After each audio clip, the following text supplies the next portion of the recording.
tuna shangao kidogo, tunao mshangao. Depuis tutoke Makobola tukaingia Uvira, tulipambana Makobola zaidi, tukaingia Uvira. Depuis tuingie Uvira, ni gouverneur, ni commandant region, ni commandant secteur hatuyafanyaka kikao wala hawaya tuitaka mkonseil de sécurité tujue wanani, tujue silaha zinazo zagazaga ndani ya mwingine tutajikomporte namna gani. Mpaka hivi hatuyafanyaka, hawaya tuitaka mkikao ya conseil de sécurité. Ile ni kosa tuyajua kama ni mlengo gani, na unajua silaha zikikuwa mingi mingi inafaa ziwe na ordre, zisipokuwa na ordre ile ni kosa. Eske sisi wazalendo tutaita kikao ya conseil de sécurité? Hapana. Ile ndio kosa yenyewe tunaona inayotuma tena Uvira inazagazaga ndani masase ndani ya mji. Tena ndani ya media Bukavu TV kwa muda wetu wa habari wa asubuhi mapema, muda wa saa moja leo tarehe 23 mwezi wa 3 mwaka wa 2026. Kwa majina naitwa Nelson Reporter mwenyewe kutokea ndani ya media Bukavu TV. Mara kwa mara unanipata kwenye mtandao nikiwa kwa habari za mchana, habari za usiku na habari za asubuhi. Na kama ni mara yako ya kwanza kwa pamoja na sisi ndani ya media Bukavu TV, endelea kufanya subscribe, like, comment ili kipindi chetu kiendelee kuwafikia mara kwa moja. Na unanisikiliza kutokea upande gani? Eka comment yako sehemu za chini, unieleza tayari unanisikiliza kutokea sehemu gani, kwa sababu itanihimiza mimi kwenyewe ikiwa pasha habari. Kwa kweli najua tayari imekuwa na mashabiki kutoka eneo tofauti, na itakuwa ni ya muhimu zaidi kuendelea kupartage na kuendelea kutumia watu kama group, kuendelea kupartage kila sehemu yoyote, ili habari za Bukavu TV ziendelee kufikia watu wengi katika ulimwengu na katika kurasa zangu mara kwa moja. Nashukuru, kabla nipeleke kwenye kurasa mara moja, nasema mimi nashukuru zaidi mashabiki, kwa sababu kama tumefika 8,000 ni kwa sababu yenu, unaelewa. Na kwa kweli napongezeni, naendelea kuiona kabisa, na wengi wanaendelea kunitumia ujumbe tofauti, lakini mimi sitoshe, itabidi niendelee kuwapasha habari kwa kweli muda kwa muda, ama sio? Nakuja kuwapeleka mara kwa moja katika uwanja mapambano ndani ya Jamhuri ya Demokrasia ya Kongo, katika uwanja tofauti ndani ya Jamhuri ya Demokrasia ya Kongo. Ndakuja kuwapeleka mara kwa moja katika sehemu ya Walikale jana tarehe 22 mwezi wa 3 mwaka wa 2026, katika sehemu ya Walikale katika kijiji kinayoitwa Kanune na sehemu vijiji vingine vinakumbatia sehemu ya Walikale. Kijiji kingine kinaitwa Ikobo na katika eneo ya Walikale jana tarehe 22 mwezi wa 3 mwaka wa 2026 ulipambanika, ama wanajeshi wa M23 pamoja na wanajeshi wa wazalendo walipigana kabisa katika sehemu ya Kanune na sehemu ya Kiboko ya Kikobo, na katika ndani ya ndani ya centre eneo ya Walikale katika edikota wanajeshi M23 katika sehemu inayoitwa Kisimba.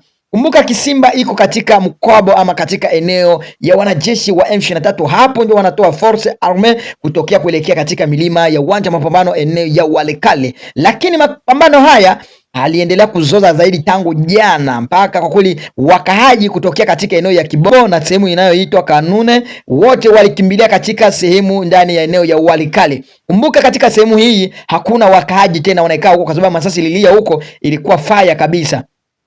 Mara kwa moja nitawapeleka katika mji wa Beni kuwapasha habari zinaendelea katika mji wa Bena huko sehemu ya Beni tayari. Sehemu ya Beni wanajeshi wake wa wanajeshi marehemu wale waliofariki, wanawake walitoa sauti yao. Kumbuka wana mama ni mayatima, niseme ni mayatima kwa sababu gani? Bwana zao walifariki katika jeshi la Jamhuri ya Demokrasia ya Kongo, walikuwa wabibi wa wanajeshi, na bwana wao walifariki kwenye uwanja wa mapambano katika eneo ya vita ilipitikana katika Masisi, na wengine wamoja walikufia katika Goma, wengine wakakufia Rubaya. Na hawa mama hatua wanajeshi M23 walizingitia katika mji ya hapo Goma mwaka 2025 mwezi wa pili tarehe 6. Wanajeshi wa M23 watu walizingatia katika mji wa Goma. Hawa mama walitoka katika mji wa Goma wakatoroka. Kumbuka nao walikuwa wabibi wa wanajeshi, kwa sababu wanataka msaada kutokea ndani ya serikali ya Jamhuri ya Demokrasia ya Kongo. Kumbuka carte de paiement inakuwa wanajeshi wanakuwa nayo kulipiwa, kwa hiyo pesa bibi zao wanakuwa wanakaa nazo. Na kwa sasa hawa mama changamoto walipata sasa ni muno hatua walifika katika mji wa Beni. Wanasema kabla wafike katika mji wa Beni walipata changamoto mwaka 2025 mwezi wa 5 ili waingie katika mji wa Beni. Walipata changamoto katika mabarieri zilikuwa nyingi zaidi. Waliendelea kuwasaka, na walikumbuka hao ni wanawake wa wanajeshi. lakini jeshi la zenyewe zilikuwa katika barabarani, ilienda kuwasaka na wamoja, karatasi zao zikachomewa, zikatolewa zile za makaratasi zile za kijeshi za kuwaruhusu walipwe na serikali ya Jamhuri ya Demokrasia ya Kongo. Wamoja hao zikapotea, wengine wakachomwa, na walipata sauti yao kusema tayari walipitia changamoto mno zaidi, lakini hata walifika katika mji wa Beni, hapo ndio walianza kupata changamoto kabisa zaidi. Hatua sasa waliendelea kazi ya kuambia jeshi la Jamhuri ya Demokrasia ya Kongo inahitajika nao walipwe, mpaka majenerali wakaenda katika viongozi wakapeana ripoti zao. Viongozi wengine wakasema tayari tatizo yenu inabidi ifike Kinshasa, lakini katika mada hawa mama walisema tangu walipeana ripoti mwezi wa 4 mwaka wa 2026 hawajawahi pata mshahara ama hawajawahi pata msaidizi kutokea ndani ya Jamhuri ya Demokrasia ya Kongo. Na wao wakati wamezungumza kusema tayari kuna wale waliachiwa watoto 3, wengine wakaachiwa watoto 4, wengine wakaachiwa watoto 5. Kumbukeni jameni, hawa ni wamama wa wanajeshi walipambania Jamhuri ya Demokrasia ya Kongo kwenye uwanja wa mapambano. Na kama unavyonisikiliza kupitia media Bukavu TV na uko sehemu ya Beni, kumbukeni, tafuteni hawa mama,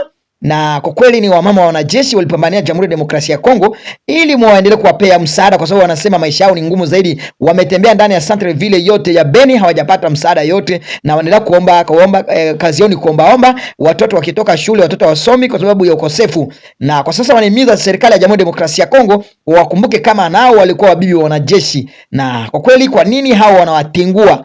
Ini media Bukavu TV inaendelea kuwapasha habari zingine zinaendelea kupatikana ndani ya Jamhuri ya Demokrasia ya Kongo.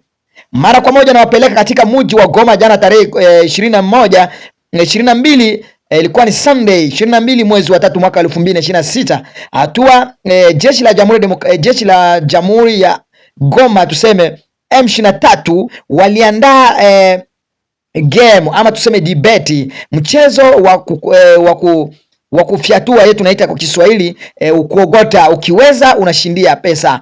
Na kwa kweli hawa na mama au wakaaji kutokea mji wa Goma jana walikuwa wengi zaidi, gisi ninavyoangalia kwenye screen hapo, walikuwa wengi zaidi kabisa. Ukiangalia watu hao wote ni sonde, hao wote ni washomera, hao wote hawana kazi. Na kwa sasa waliona kama M23 imeandalia mchezo huyu wa kuogota, ukipiana fedha ya kikongomani 2500 ya fedha ya kikongomani unapewa 10,000 ya fedha ya kidola American. Kumbuka hizi ni pesa mingi katika ndani ya Jamhuri ya Demokrasia ya Kongo, kwa watu wengi wanataka kufanya mtaa wa biashara.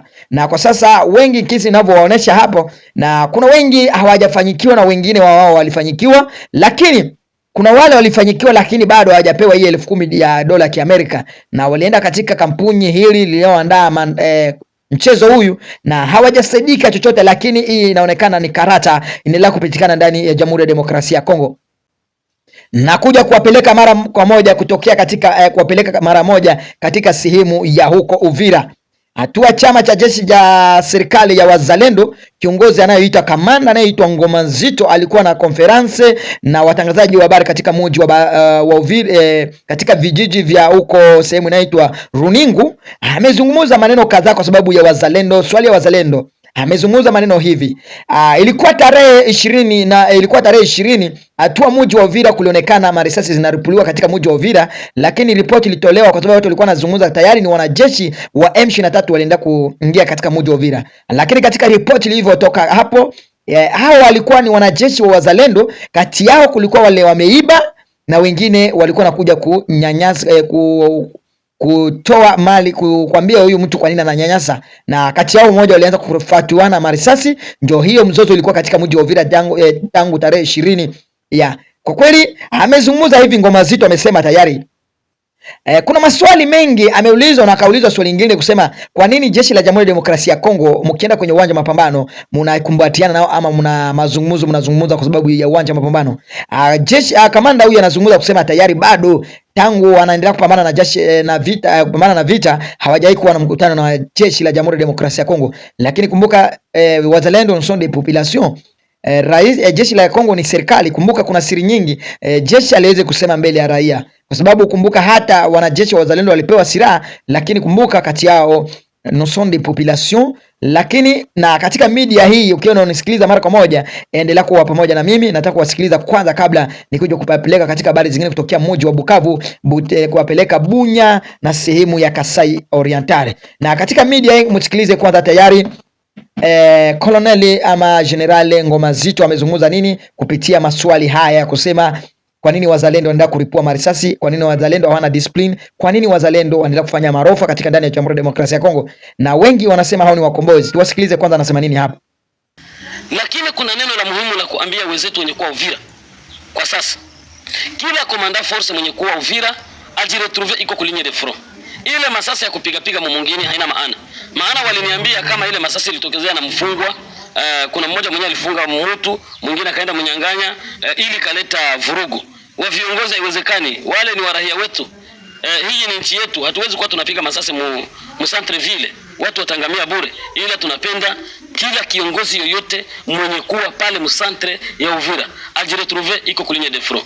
Na yule mwenye atajiretrouve iko kulinye de front, kuna shangao kidogo, tunao mshangao. Depuis tutoke Makobola tukaingia Uvira, tulipambana Makobola zaidi, tukaingia Uvira. Depuis tuingie Uvira, ni gouverneur, ni commandant region, ni commandant secteur hatuyafanyaka kikao wala hawaya tuitaka mkonsei de sécurité, tujue wanani, tujue silaha zinazo zagazaga ndani ya mwingine, tutajikomporte namna gani. Mpaka hivi hatuyafanyaka, hawaya tuitaka mkikao ya conseil de sécurité. Ile ni kosa tuyajua kama ni mlengo gani. Na unajua silaha zikikuwa mingi inafaa ziwe na ordre. Zisipokuwa na ordre ile ni kosa. Eske sisi wazalendo tutaita kikao ya conseil de sécurité? Hapana. Ile ndio kosa yenyewe tunaona inayotuma tena Uvira inazagazaga ndani masasi ndani ya mji. Hii ni ya mshar de bataille. Tunapendelea kuambia wakongomani wote kwa ujumla, hii unité special haina ubaguzi, ni unité ya kupambanisha adui wa nchi yetu. Kila mtu yoyote mkongomani ajiretrouve iko mu unité special. Neno la pili, nimemshukuru president wetu Fashi Beto, vraiment nimemshukuru zaidi, kwa maana wakati tulitoka Makobola, kwa vita ambayo iliyofita, wametupatia prime d'encouragement sisi wazalendo. Vraiment tumeshukuru zaidi kwa hilo neno. Neno la pili, nataka kueleza wakongomani wote wawe chonjo, kwa maana vijana wa kizalendo wote wamesimama imara na wako imara kwa ajili ya kupambana juu ya nchi yetu, na tutapambana zaidi juu ya nchi yetu. Neno la pili, nataka kuambia wengine wa command force wote wanaokuwa ndani ya nchi hii ya Kongo wasimame imara, tupiganishe adui wa nchi yetu. Wamoja wanaleta mapanike eti kuna gari 13, kuna gari 14, kuna gari nini na nini, waadui wanakuja wengi. Hakuna adui mwingi kushinda watoto wa nchi. Pamoja na wapeleka, hii ni habari kutokea ndani ya media Bukavu TV. Mnasikiliza kiongozi huyo Kamadari anazungumza maneno kadhaa hapa kusema hawa tayari kwa nini wanaendelea kurafua risasi kila kiolela, na akahimiza wanajeshi ama viongozi vya wazalendo mahali popote wako waendelee kuweka discipline ndani ya wanajeshi wao. Mara moja nawapeleka ndani ya mji wa Bukavu kwa sasa. Tangu tarehe 20 mpaka kwa sasa mji wa Goma haijakuwa na usalama, wanaendelea kuwa na wasiwasi kwa sababu wanajua mara kwa mara mambo ya mji wa Goma yanaweza kubadilika. Kumbuka wanajeshi wa wazalendo wanaendelea kuhimiza kusema tayari wataingia ndani ya mji wa Bukavu ama mji wa Goma, na kwa sasa mji wa Goma wakaaji wanaendelea kuwa na wasiwasi zaidi. Mara kwa moja nawapeleka Kalemi. Hatua wanajeshi wa FARDC waendelea kujiingia katika mafunzo ya kivita na kuendelea kupartage kufanya code de la guerre. Na kama unavyonisikiliza, tutaendelea kuwapasha habari zingine kwa muda wetu wa saa 5 na dakika 30. Gisi unavyonisikiliza ndani ya media, endelea kufanya subscribe, like, comment ili kipindi chetu kiende kuwafikia mara kwa moja. Unanisikiliza kutokea sehemu gani na unaendelea kunishabikia kweli? Angalia namba ya simu hapo, tuma ujumbe wako, na kama unataka kujiunga na sisi ama unataka kutupasha habari nyingine, tuma message yako katika nambari hii. Lakini hatutaki wale wanakuja kutuma message hapa wanaongeongea tuma tope na hawasaidie media kusonga mbele. Wale wanaotuma message hapa ni wale wanachukua link wanapartage kwa sababu ni ton de le membre. Chokasi, na watakia mchana mwema, muwe na kazi njema. Na wale wanaosikiliza mara kwa moja, tutakuja kupasha habari muda wetu wa saa 5 na dakika 30 na muda wetu wa saa 12 kupasha habari za mchana kulienda vipi. Thank you so much, na watakia mchana mwema na kazi njema. Na wale uko USA Amerika, mashabiki zangu, nawatakia usiku mwema. Tuje kupatana kwa habari zetu za jioni. Thank you so